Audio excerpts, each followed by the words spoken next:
السلام عليكم ورحمة الله وبركاته. مرحبا بكم أيها الطلاب الكرام. سنبدأ اليوم بالدرس الرابع الجزء التاسع والأخير إن شاء الله. We're taking today lesson 4, part 9, the final lesson by the will of Allah. Open up your pages and your books to page 25, middle of the page. اقرأ واكتب مع ضبط أواخر الكلمات. We're going to try to finish this page, this chapter, so that we can conclude this chapter and move on to the next one, inshallah. It says, read and write while placing the appropriate harakat at the end of the word. At the ends of the word. Here, he says, اقرأ واكتب مع ضبط أواخر الكلمات. الغرفة. What do you say? الغرفة, because there's nothing before it, and there's nothing, the alif and lam is there to prevent the tanween from appearing. So you say الغرفة. من الغرفة. من الغرفتين. من الحمام. من الحمام. المرحاض. المرحاض. إلى المرحاض. إلى المرحاض. اليابان. اليابان. الفلبين. There's a shadda on the ba. فلبين. الفلبين. من الهند. من الهند. إلى الصين. إلى الصين. Moving on to التمرين الثالث. اقرأ واكتب. التمرين الثالث. Read and write. The third practice or the third exercise. السؤال الأول. من أين فاطمة? Where is Fatima from? هي من الهند. She is from India. السؤال الثاني. خرج المدرس من الفصل وذهب إلى المدير. Let's take it word by word, or two words at a time. خرج المدرس. The mudarris left or went out. What did he go out of? خرج المدرس من الفصل. The teacher went out of the classroom. وذهب إلى المدير. And he went to the mudir. الثالث. السؤال الثالث. ذهب التاجر إلى الدكان. ذهب التاجر, part by part. The tajir went. إلى الدكان, to the store. الرابع. السؤال الرابع. The fourth question.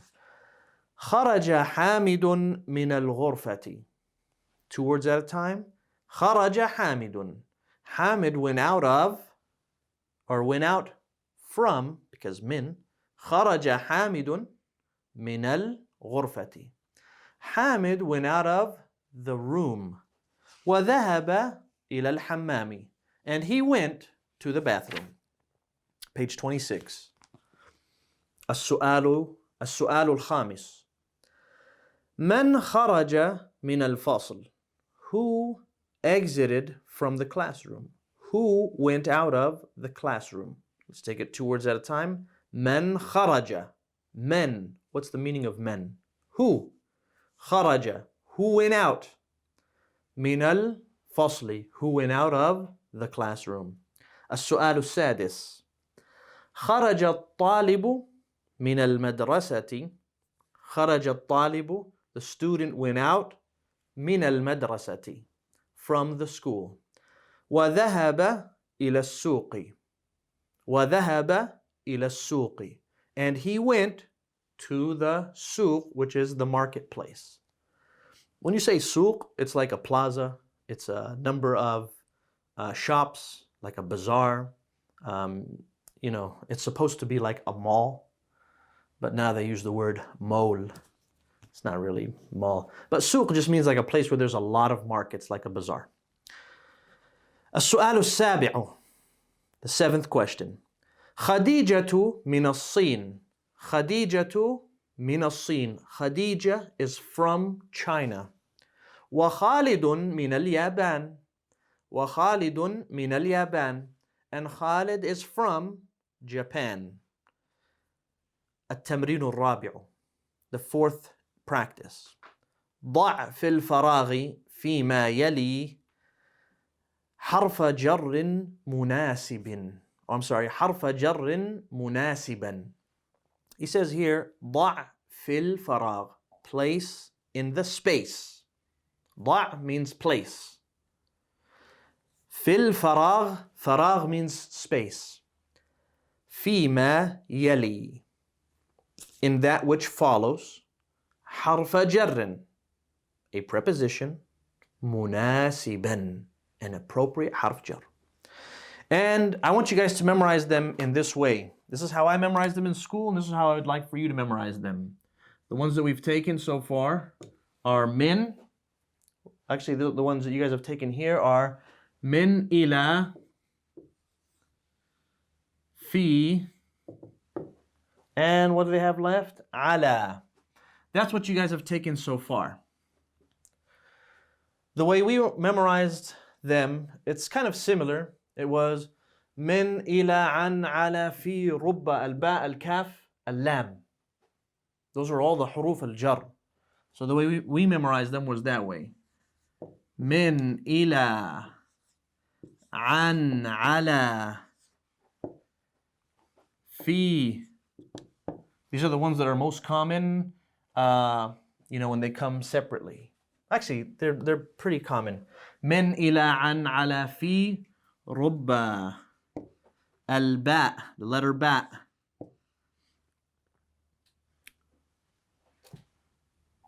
Al kaf and al lam. Min ila an ala fi rubba al ba al kaf al lam. So here you're supposed to place the appropriate ones in the appropriate spaces. Al-kitabu, right? Al-kitabu, it says, al-kitabu what? Use one of those four up here. Min al-maktab, ila al-maktab, ala al-maktab, fi al-maktab. What's the meaning of maktab?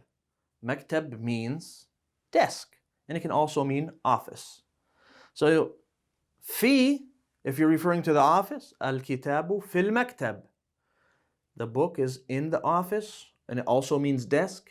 Al-kitabu ala al-maktab, which means on the desk. السؤال الثاني الطالب فراغ الفصل.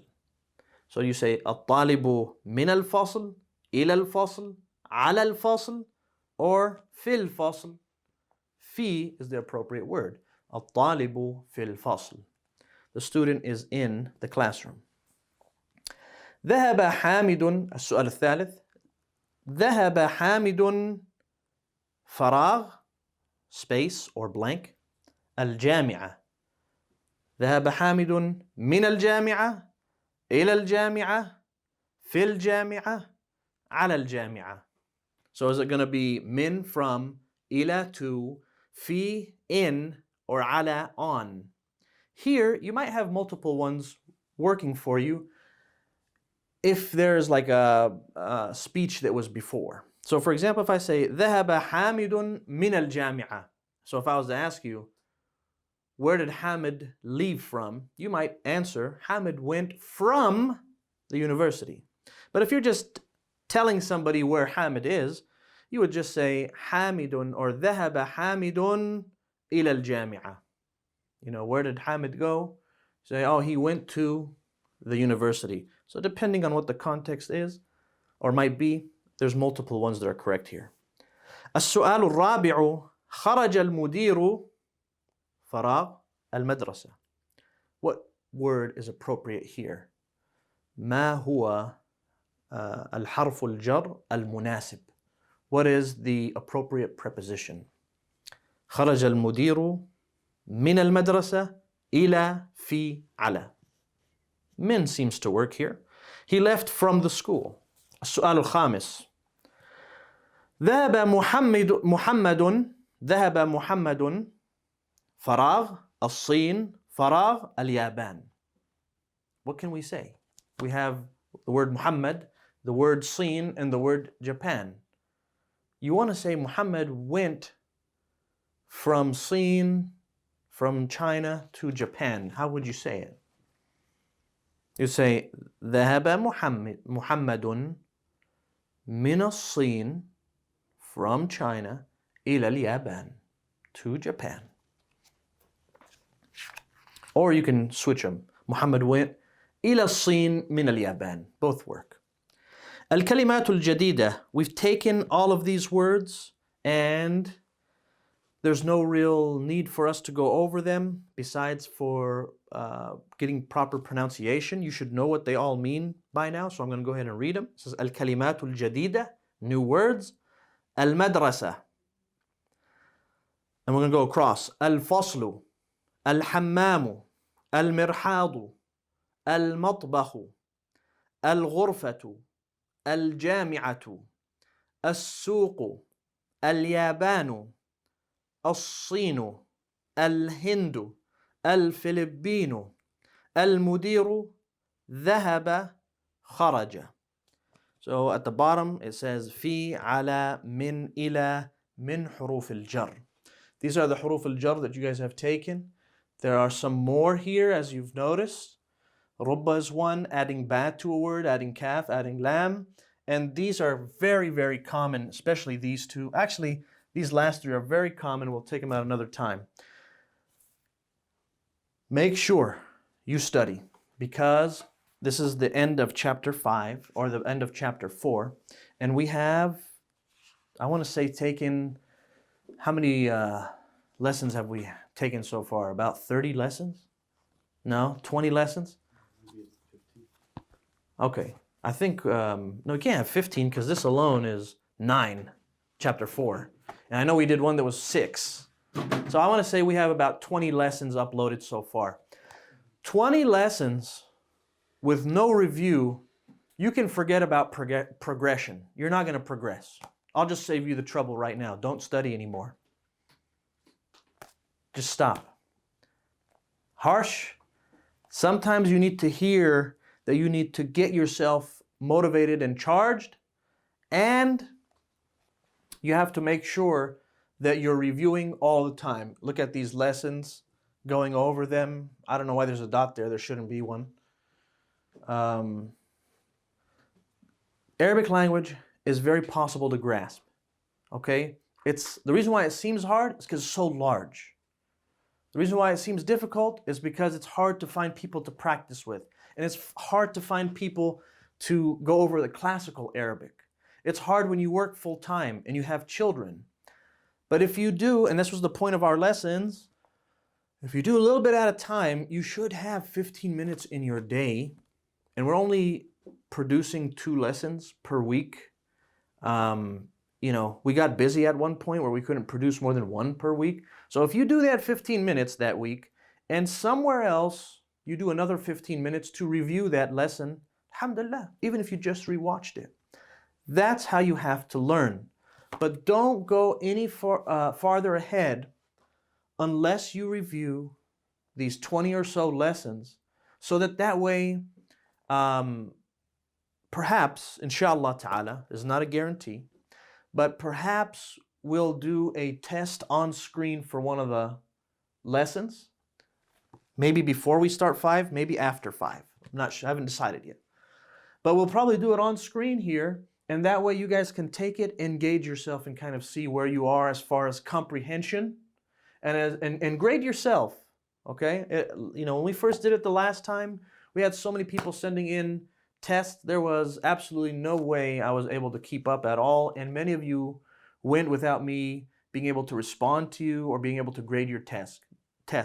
Don't take it offensively. Wallah, it was just, you're talking about thousands of people, you know, and there was no way I was able to keep up with all that. But inshallah ta'ala, you keep up with your studying, you review, and you ask Allah for help. And that's why we always say at the end of our lessons now, Allahumma allimna ma yanfa'una wanfa'na bima allamtana وزدنا علما وإلى اللقاء. Assalamu alaikum wa rahmatullahi wa barakatuh.